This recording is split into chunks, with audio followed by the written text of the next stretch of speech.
arrêté hier, bonjour à tous. Nous sommes arrêtés hier d'Afsin Zaïn.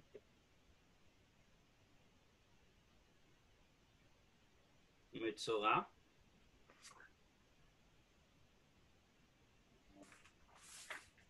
Ok. Ok. C'est à quelle ligne, s'il te plaît? Un instant. Etiv Rabbi Yochanan le Resh Lakish.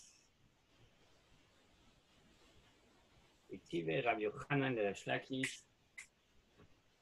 Voilà, c'est ici, hein? Voilà, c'est ici, c'est ça? Regarde. Oui.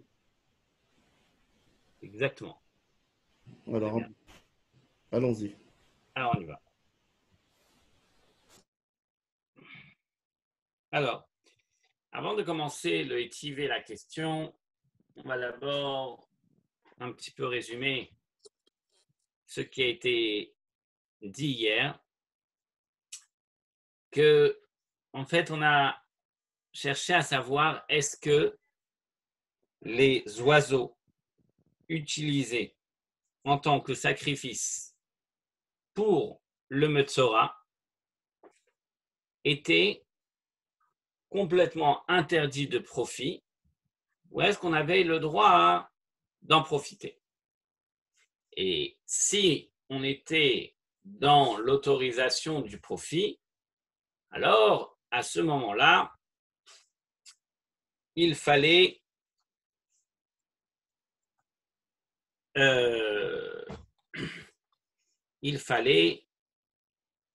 interdire, on pouvait, avec ces oiseaux, marier une femme, parce que tout simplement, c'est Moutar Benas, c'est permis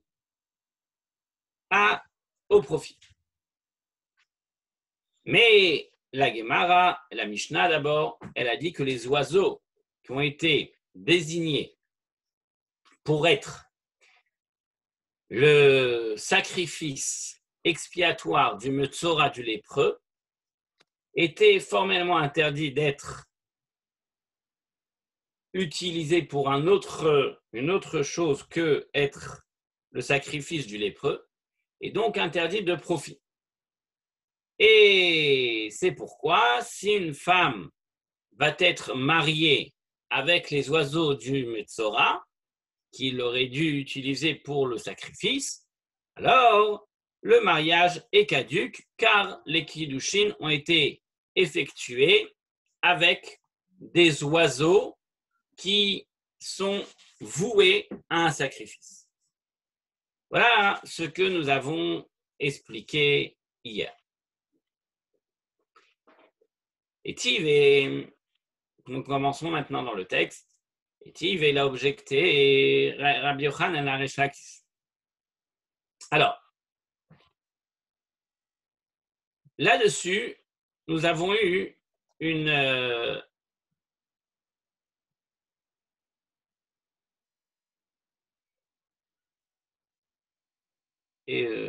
excusez-moi. Suivez Rabbi Yochanan le Resh Lakish. Là-dessus, nous avons une machloket hier, où la Gemara a posé la question à partir de quel moment un animal, un oiseau, il est interdit de profiter. À partir de quel moment on ne peut plus profiter de cet oiseau? Est-ce que c'est au moment où le Metzora a choisi les deux, le lépreux a choisi les deux oiseaux, et à ce moment-là, dès qu'il les a choisis pour le sacrifice, ils deviennent interdits du profit, ou est-ce qu'il faut attendre la shrita pour qu'ils deviennent interdits du profit?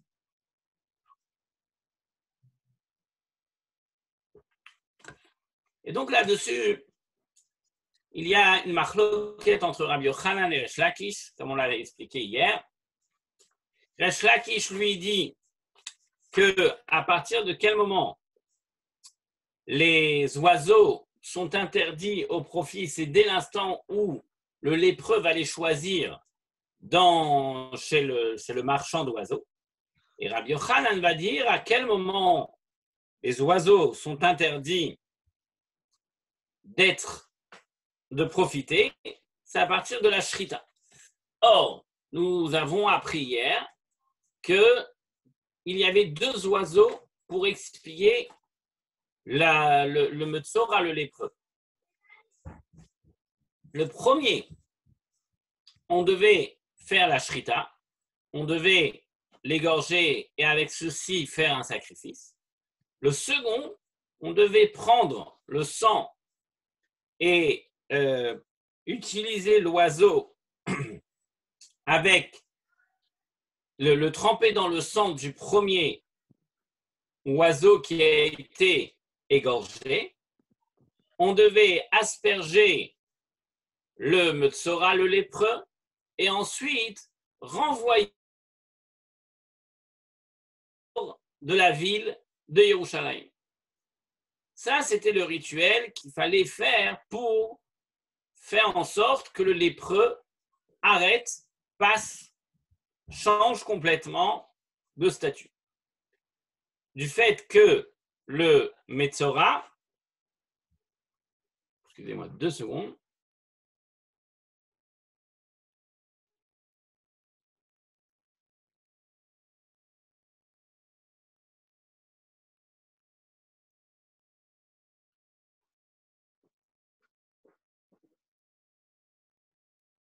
pour changer de statut, il y avait tout un rituel. Donc, en effet, la réflexion de ces deux oiseaux, le sacrifice, etc. Donc, sur quel moment on devient l'oiseau, il devient interdit de profit, c'est à partir du moment où il y a eu la shrita, et étant donné que nous faisons la shrita qu'à un seul des oiseaux, ça veut dire que le second n'aura jamais l'interdiction du profit. Et donc, si un homme veut marier une femme avec l'oiseau en question qui a été renvoyé en dehors de Jérusalem, il pourra le faire. En revanche, si nous allons selon l'avis de Resh Lakish, lui dit à partir de quel moment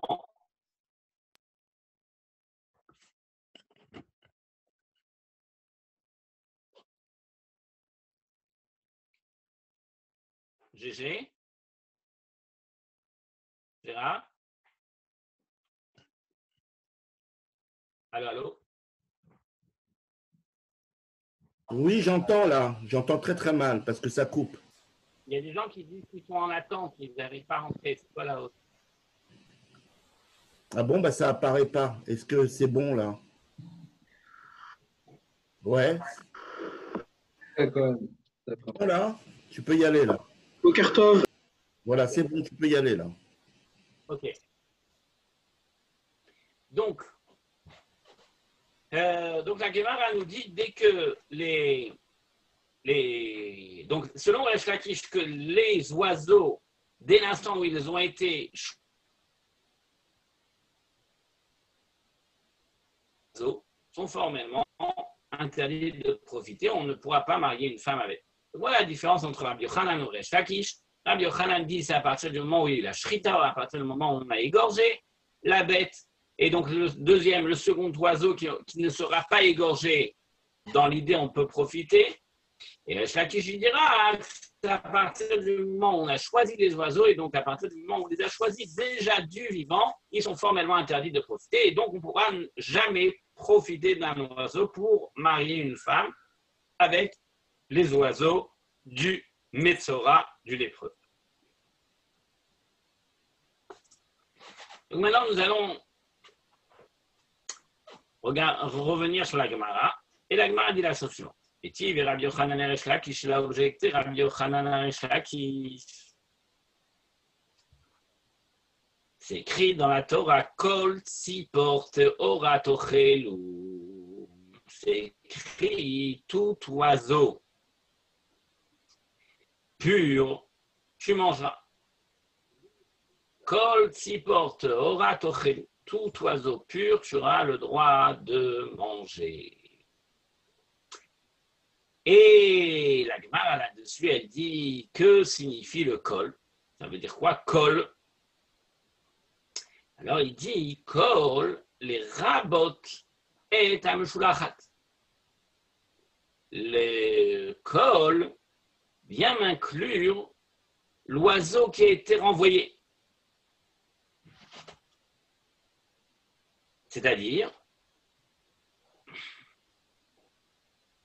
Rabbi Yochanan continue et dit, Zé asher l'otochelou même, et ceux que tu n'auras pas le droit à la consommation. Alors là-bas, la Gemara dit que asher, les rabot, cela vient m'inclure et ashruta. Ça vient m'inclure l'oiseau qui a été égorgé.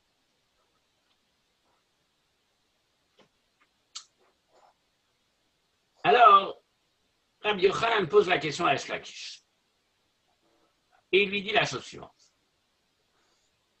Dis-toi, Resh Lakish, qui dit qu'à partir de quel moment il est interdit de profiter des oiseaux appartenant aux lépreux, à partir du moment où le lépreux les a choisis chez le marchand. Très bien.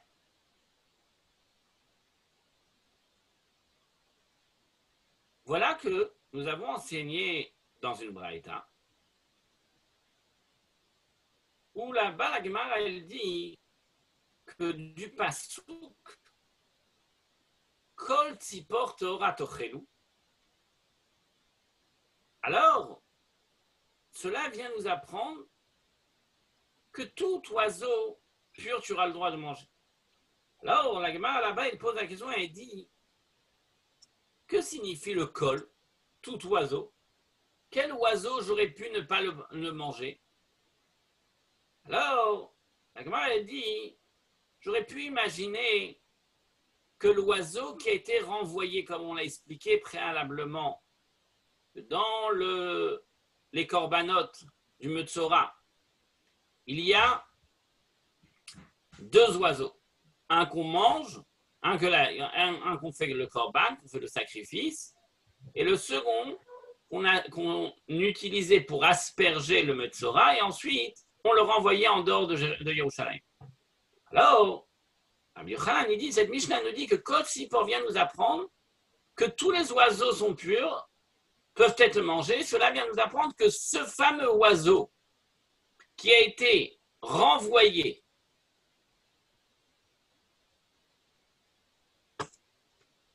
alors on aura le droit de le consommer.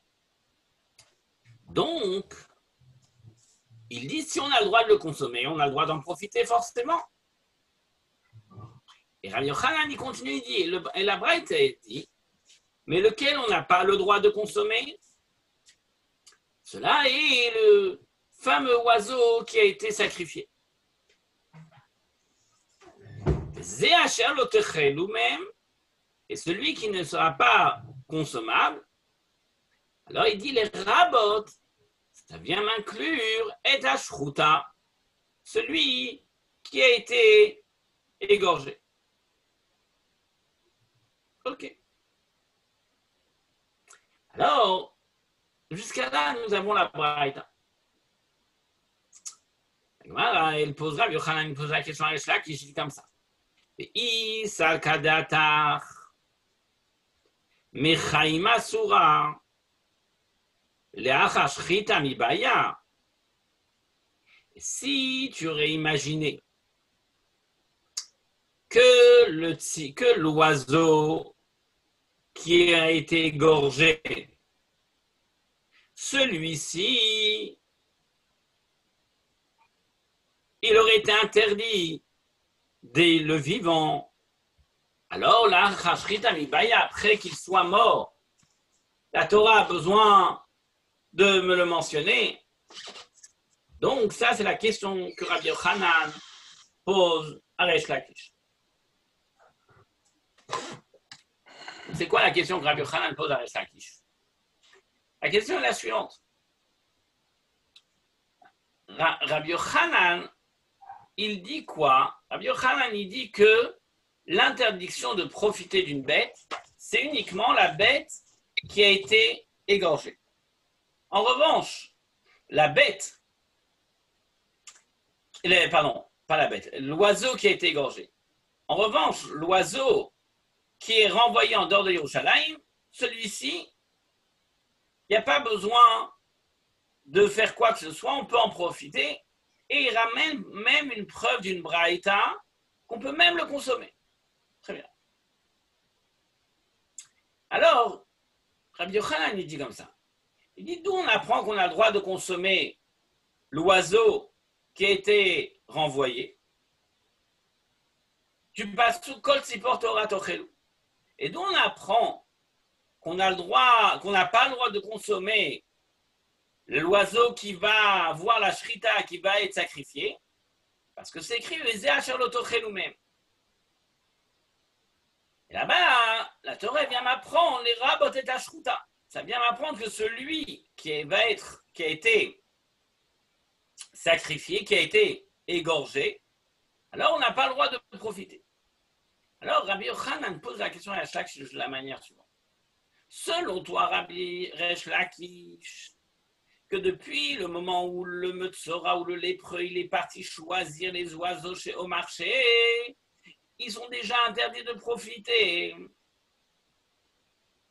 Alors pourquoi la Torah est venue m'apprendre qu'une fois qu'on a égorgé l'oiseau, il est interdit de profiter? A priori, c'est pas à partir du moment où on a égorgé l'oiseau d'après toi, mais c'est à partir du moment où on l'a choisi. Alors, si à partir du moment où on l'a choisi, il était interdit, je n'aurais pas eu besoin d'un passage qui me dit dès que tu as un oiseau qui est égorgé, il est interdit de profiter. C'est pas ça que j'aurais dû dire. J'aurais dû dire dès que tu as choisi l'oiseau, il est interdit de profiter. Donc ça veut dire que dès que tu l'as choisi, tu as le droit de profiter. Que du vivant, tu as le droit de profiter. À partir de quand tu n'as plus le droit de profiter, à partir de la shrita. Donc ça rejoint à 100% ce que moi j'ai dit, ce que Rabbi Yochanan a dit, que à partir de quand il est interdit de profiter de l'oiseau, à partir de la shrita. Donc comment est-ce là qui je vais répondre à cette question en disant qu'on a un passage qui vient m'apprendre à partir du moment où il a été égorgé. Cela signifie qu'à partir du moment où il a été égorgé, là, il est interdit de profit. Mais avant, on a oui le droit. Sinon, la Torah n'aurait pas mentionné que c'est à partir du moment où on l'a égorgé.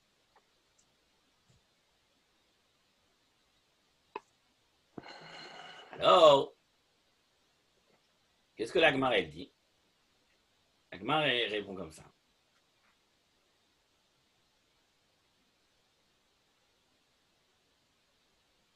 Ma ou d'été, ma un peu plus bas, hein, on est à 4-5 lignes en bas. Ma ou d'été, ma que ce que j'aurais pu penser et dire. Non, il faut remonter.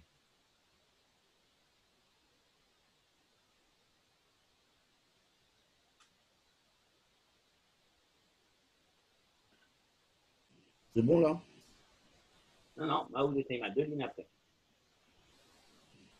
Ma ou d'été, ma. Parce que la page, elle finit ici. Hein. Oui, mais 2 lignes après où tu as mis le bleu. Oui, bah alors tout le monde voit, c'est bon. D'accord, mais tu ne mets pas le bleu, tu ne termines pas. Non, mais laisse le bleu où il est, les gens suivent en dessous, c'est pas un problème. D'accord. Ma ou d'été, ma. J'aurais pu penser et dire la chose suivante. Mi de dava kodashim de mechaim asire ve'atia shrita u'mechshara leu kamashmala.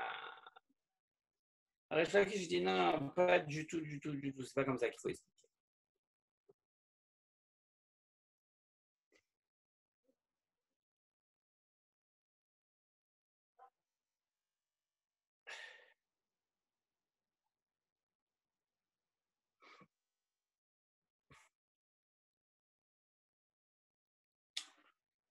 Et Lakish dit, qu'est-ce que j'aurais pu penser?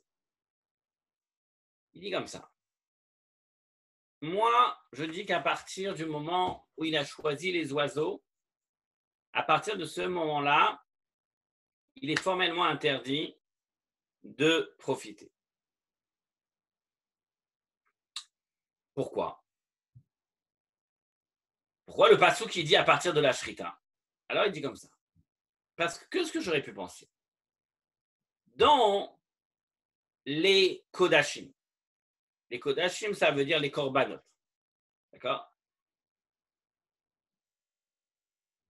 Les korbanot, ils sont formellement interdits d'être utilisés ou mangés ou profités tant qu'ils n'ont pas été sacrifiés.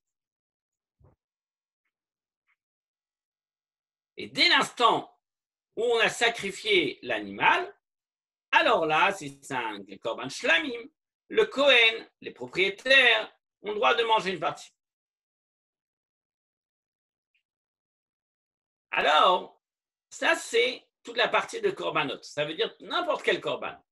Dès qu'il a été choisi, il est formellement interdit de consommer. Il est formellement interdit à la consommation. Très bien. À partir de quel moment il est autorisé à la consommation? Après qu'on a fait la shrita et la avoda du korban. Ça veut dire, chaque sacrifice, il y avait une manière de faire pour pouvoir se nourrir de ce sacrifice. Car on sait très bien qu'il y avait des sacrifices que les propriétaires, le Kohen et le Mizbeach avaient profité et consommé. Il y avait des sacrifices qui n'avaient que le Kohen. Mais en tout cas, une fois que tout le Seder Avoda, tout le travail qui a été effectué pour un sacrifice du Hacham, ou de Shlamim, ou de Khatat, d'accord? À ce moment-là, une fois que le sacrifice a été fait et ça avait été monté sur le Mizbeach, l'animal passait du statut d'interdiction au statut de permission de consommation ou de profit. Pour qui? Pour les propriétaires, pour le Kohen, et ainsi de suite. Très bien. Donc, de manière générale, tous les korbanot changent de statut après la shrita et la avoda du korban. Très bien. Alors, Lakish te dit, j'aurais pu penser que cet oiseau-là, qui est un sacrifice du Metzora, il aurait été aussi permis à la consommation après avoir été égorgé et après qu'on ait fait le travail du Seder Avoda qu'on doit faire pour le sacrifice de l'oiseau. Alors, vient t'apprendre la Torah et te dit, attention, le sacrifice du Metzora, il est formellement interdit à la consommation pour tout le monde. Que ce soit le Kohen, que ce soit les propriétaires, personne n'a le droit. Le sacrifice du Metzora, de l'oiseau du Metzora, il doit directement monter sur le Mizbeach. Donc, voilà ce que nous apprenons véritablement du sacrifice du Metzora. Voilà ce que nous apprenons du sacrifice du lépreux. C'est que elle a eu besoin, selon Lakish, de t'apprendre voilà l'animal que vous n'aurez pas le droit de manger, c'est-à-dire vous n'aurez pas le droit de le manger à partir de la shrita. Lakish dit cela ne veut pas dire qu'à partir de la shrita, il est interdit de la consommation et avant, il est permis de profiter. Non. Il est, comme je dis, interdit de profiter à partir du moment où on l'a choisi, ou le Metzora, ou le lépreux l'a choisi dans le marché. À partir de cette seconde-là, il est interdit à la consommation. Non, pourquoi la Torah vient à dire à partir de la shrita? C'est pour te dire, attention, le korban, sipor du Metzora, le sacrifice de l'oiseau du Metzora, celui-ci, il est formellement interdit à la consommation même après la shrita. Non seulement avant, il est interdit, mais même après, car c'est un sacrifice que personne n'a le droit de consommer, sauf le misbéach, sauf Akadosh Baruch. Ok? C'est évident qu'il a interdit de profiter avant la shrita. On ne peut rien faire avec. C'est évident qu'il est interdit de profiter. Avant la shrita. Non, pourquoi? Il était Mekadesh une femme. Ah, d'accord. Ah oui, c'est vrai. Oui. Non, ouais, je pensais le manger ou faire. Ouais, oui, c'est vrai. Il doit être Mekadesh une femme. Ouais, Et après, il le ramenait au Beit Mikdash. Et il amène, il donne, ouais, c'est vrai. D'accord? Ok. Donc, voilà ce que la Gemara dit.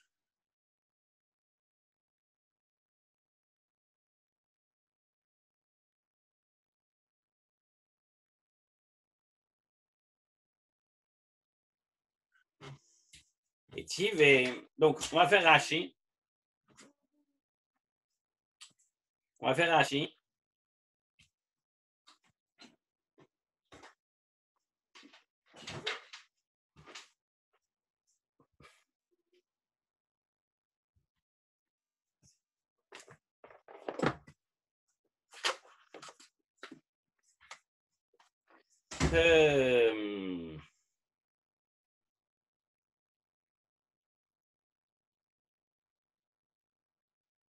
Kol, Rashi Kol, Ribou Yaou. C'est quand la Torah dit Kol, tout, ça vient toujours m'apporter un ribouille, c'est-à-dire une réflexion supplémentaire. Très bien.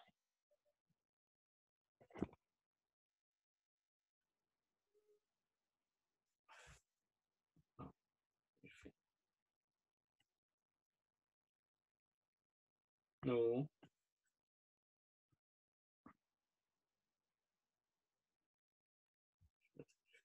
Bon.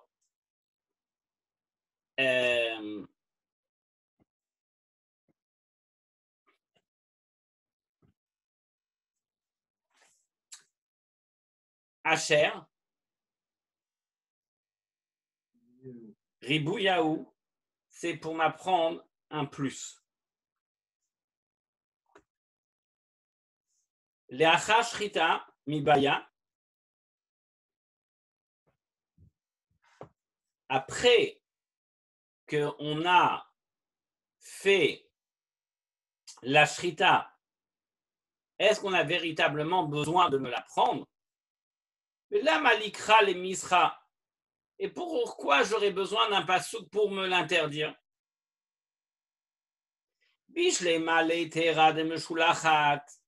Je comprends pour l'animal qui va être renvoyé, l'oiseau qui est renvoyé en dehors de Yerushalayim, j'ai besoin d'un pasouk. Et là, il s'ouvre à des shroud à la Mali. Mais l'interdiction de Shrita, pourquoi j'ai besoin? Puisque d'après toi, Resh Lakish, il est formellement permis de pouvoir, il est formellement interdit de pouvoir profiter. Donc, il n'y a pas besoin de la Shrita, puisque c'est à partir du moment où je les ai choisis au marché.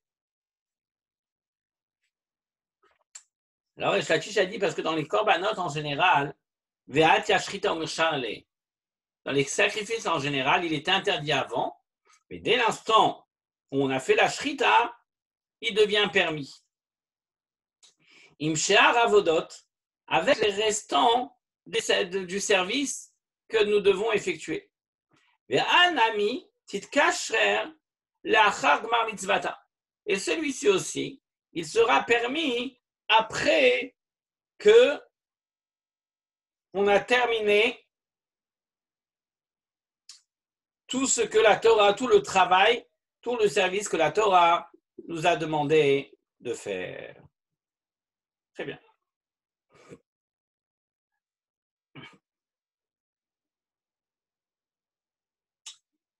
Donc voilà comment Resh Lakish a répondu à ce passouk. C'est pour nous apprendre qu'on aurait pu imaginer qu'on peut le consommer. Eh bien, ce passouk m'apprend qu'on ne peut pas le consommer. Très bien. On continue la Gemara, on reprend dans la Gemara à Etiv et Shrata venimtzet refa ikach zug lashniya varishona muteret bana. On revient et il dit, on reprend dans la Gemara Etiv et Rabbi Yochanan a posé une deuxième question à Resh Lakish. Il a dit voilà, il y a un passouk dans les Gaïm, il y a une Gemara qui est dans les Gaïm qui dit que Shrata venim satrefa. S'il a fait la shrita à l'oiseau qui était voué à être égorgé pour pardonner le Metzora, le lépreux. Et quand il a fait la shrita, venim satrefa. Dès qu'on a fait la shrita, on a vu qu'il était taref. Pourquoi? Parce qu'on a trouvé dans les poumons qu'il y avait quelque chose qui n'allait pas. Et donc, on a compris que cet oiseau, il n'était pas kasher bichlal, parce que voilà, il avait un problème dans les poumons. Venim cette trefa. Et il se trouve qu'il est taref. Alors, qu'est-ce que nous disons?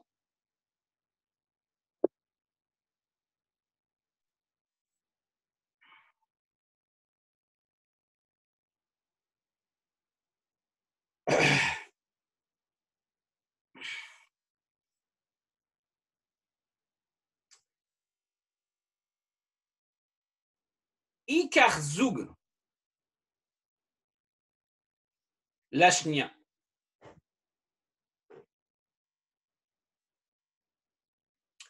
Il prendra à ce moment-là un Zoug pour le second. Ça veut dire quoi? Il prendra un Zoug pour le second. Ça veut dire comme ça. Nous avons expliqué la chose suivante. Nous avons expliqué que pour le sacrifice du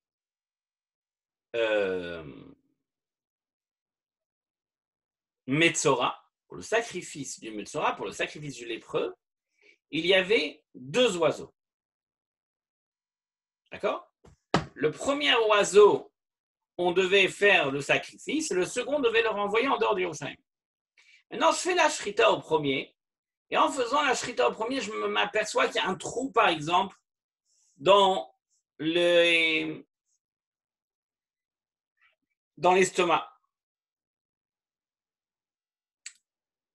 À ce moment-là, je sais que de toutes les façons, il est taref.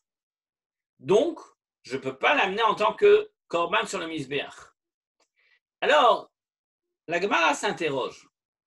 Est-ce qu'il va falloir aller chercher deux nouveaux oiseaux pour le Metzora, pour le lépreux, ou un seul oiseau suffit et on garde en attente le second, et donc on a amené un autre oiseau pour remplacer le premier qui était taref, ça suffit pour avoir les deux. Alors, la Mishnah, la Gemara, elle dit dans les Gaïm, elle dit qu'il n'y a pas besoin d'aller chercher à nouveau deux oiseaux.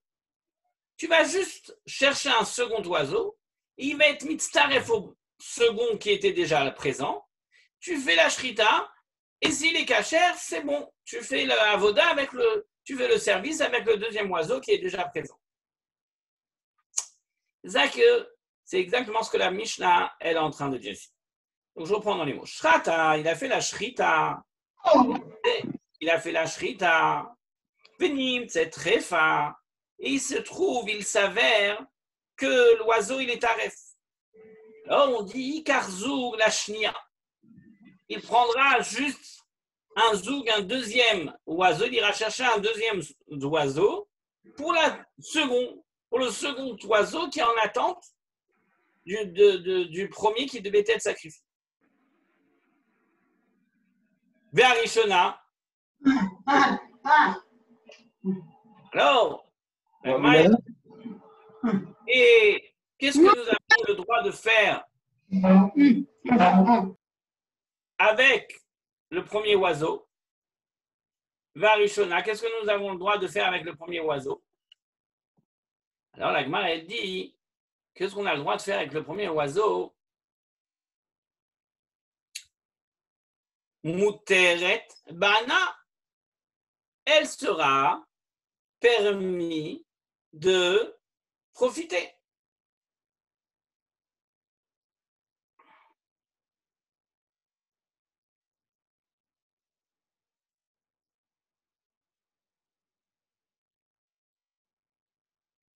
D'accord?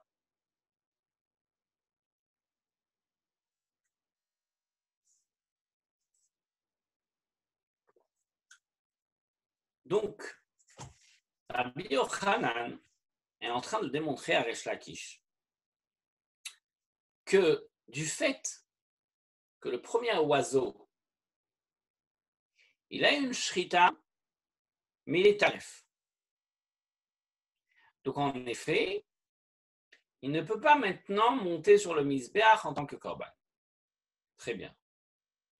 Il ne peut pas monter sur le misbeach en tant que korban.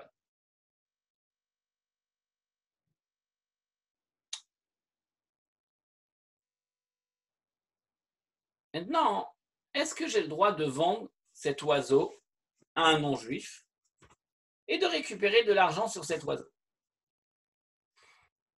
Selon les dires de Rabbi Yochanan qui dit qu'à partir de quel moment il est de cet oiseau, c'est à partir du moment de la shrita. Pour lui, c'est si la shrita, elle est kshera. Mais si la shrita, elle est trefa, alors il n'y a jamais eu d'interdiction sur cet oiseau pour en profiter. Et donc, je pourrais toujours en profiter. Mais selon Resh Lakish, que lui dit que c'est à partir du moment où j'ai acheté l'oiseau qu'il est interdit de profiter. Donc, dès qu'il y a eu la shrita et il est taref, il reste dans son interdiction de profit. Donc, Rabbi Yochanan dit à Resh Lakish, tu vois bien que si c'est Muteret Bana, c'est permis de profiter, ça veut dire qu'à partir de quand elle aurait été interdite du profit, c'était à partir de Shrita, si elle était Kshera. Alors, c'est ce que Rabbi Yochanan est en train de dire à Resh Lakish. Et si, selon ton avis, Mechaim Asura, que depuis du vivant, depuis qu'on l'a acheté, elle est interdite. Alors, Arishona, Maïm Muteret Bana, le premier oiseau, c'est vrai qu'il est taref, mais pourquoi il serait permis de profiter puisqu'il y a déjà eu un interdit de profit dès l'instant où il est allé chez le marchand pour l'acheter? Amarle, Shlakish a répondu à Rabbi Yochanan. Ici, dans quel cas nous parlons? Kegon, Shenimtse, Trefa, Bivne, Meaya, de lo Chalalea, Gdusha, Klal. Il dit que si maintenant, il dit Rabbi Yochanan, Resh Lakish répond, il dit comme ça. Non, attention. Dans Treifa, il y a plusieurs façons de rendre taref un animal. Il y a ce qu'on appelle une lésion dans le poumon, d'accord? Où il y a un trou dans le poumon ou un trou dans l'estomac. Si c'est une lésion dans le poumon, alors cela ne veut pas dire que la bête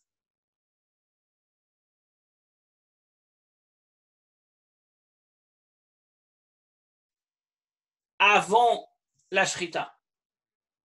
Ça veut dire qu'en fait, une petite lésion dans le poumon, ça rend taref, certes, mais ce n'est pas vital. Donc, ça veut dire que cette bête, en effet, elle a été kadosh dès l'instant où il a acheté ce poulet, cet oiseau en question. Il a été kadosh dès l'instant où il a acheté chez le marché. Si maintenant on ne trouve pas une lésion, on trouve un trou dans le poumon, alors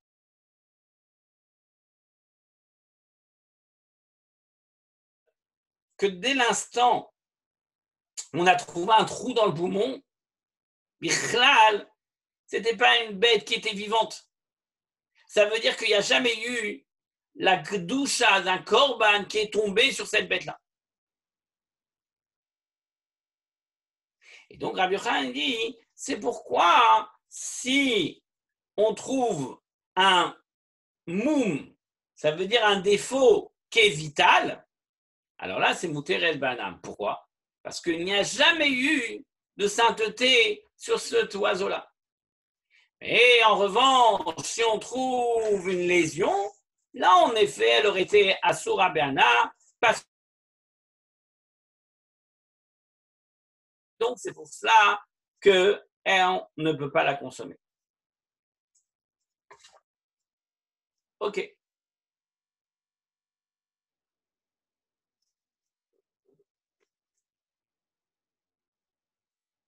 Très bien.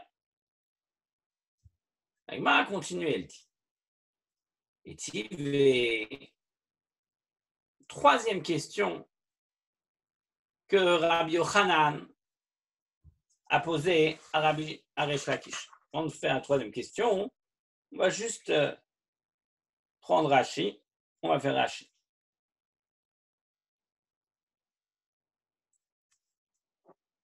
Ve'atia shrita est venue la shrita, et on avait fait ça, excusez-moi, Treva,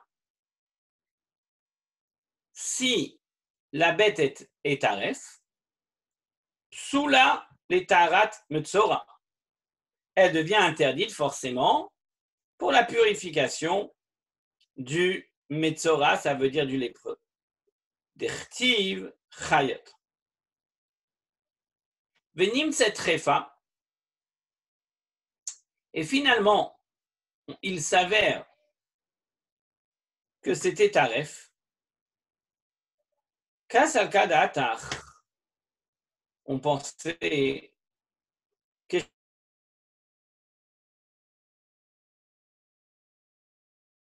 quand on a regardé, on a fait la bdika, alors on a trouvé qu'elle était très fin, elle était taref au moment de la shrita. Ça veut dire que c'est juste après la shrita qu'on s'est aperçu qu'il y avait un problème de tréfa qui venait à peine de se prononcer. Ini tréfa mikara, Rachid dit parce que si elle est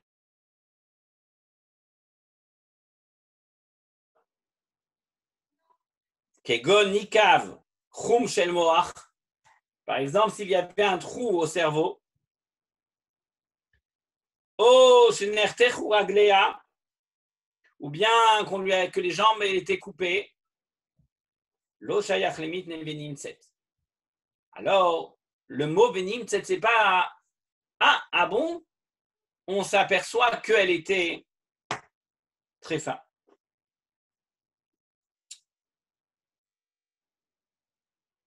Ikar zug lashnia.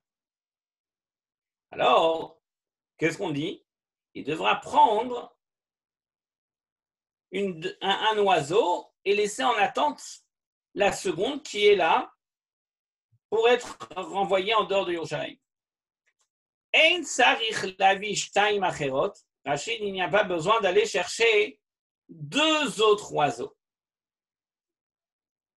והראשונה, מותרת בהנאה.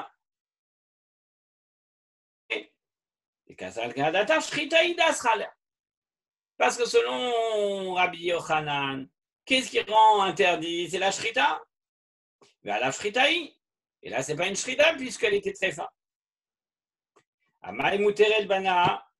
Pourquoi elle est autorisée de profiter? Dilma beshat kicharu yaita bechan utar isura. Peut-être que c'est au moment où il l'a acheté, elle était oui apte à être sacrifiée.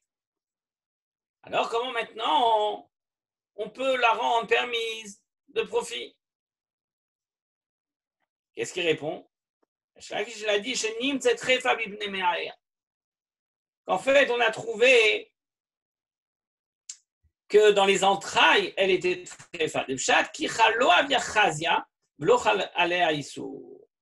En fait, dès le moment où on l'avait acheté, il y avait un trou dans le poumon. Et là, Bichlal, elle n'était pas cachère. Mais on ne peut pas voir. C'est pas que comme si tu arrives avec un coq, avec un pigeon au Beit Amikdash et il n'y a pas de pâte. Là, tout le monde voit tout de suite que cet arrêt, c'est un mumbolet, qu'on appelle. C'est un défaut qui saute à la vue. Il dit là, non, ce n'était pas un défaut qui sautait à la vue, c'était justement un défaut qu'on ne voyait pas. Et qu'on a pu le percevoir après la shrita. Et qu'est-ce qu'on a perçu? Ce n'était pas juste une lésion, c'était un trou. Donc, comme c'était un trou dans le poumon, par exemple, alors ça veut dire que depuis le départ, rétroactivement, elle n'a jamais été kadosh. Ok.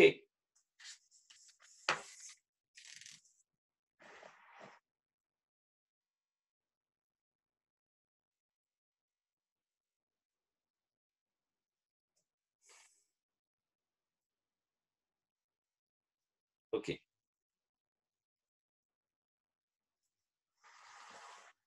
On va s'arrêter là pour la Gemara. Et nous allons prendre un petit mot que le Rebbe il a rapporté sur le Nyan de Chafav. Aujourd'hui, nous sommes Chafav.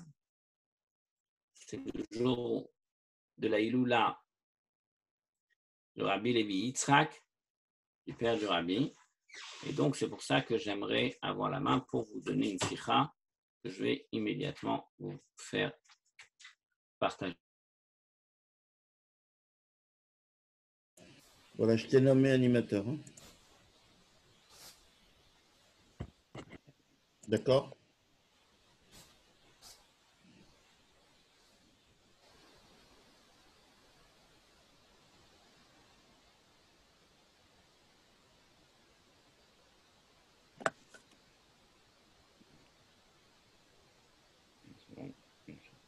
Ok.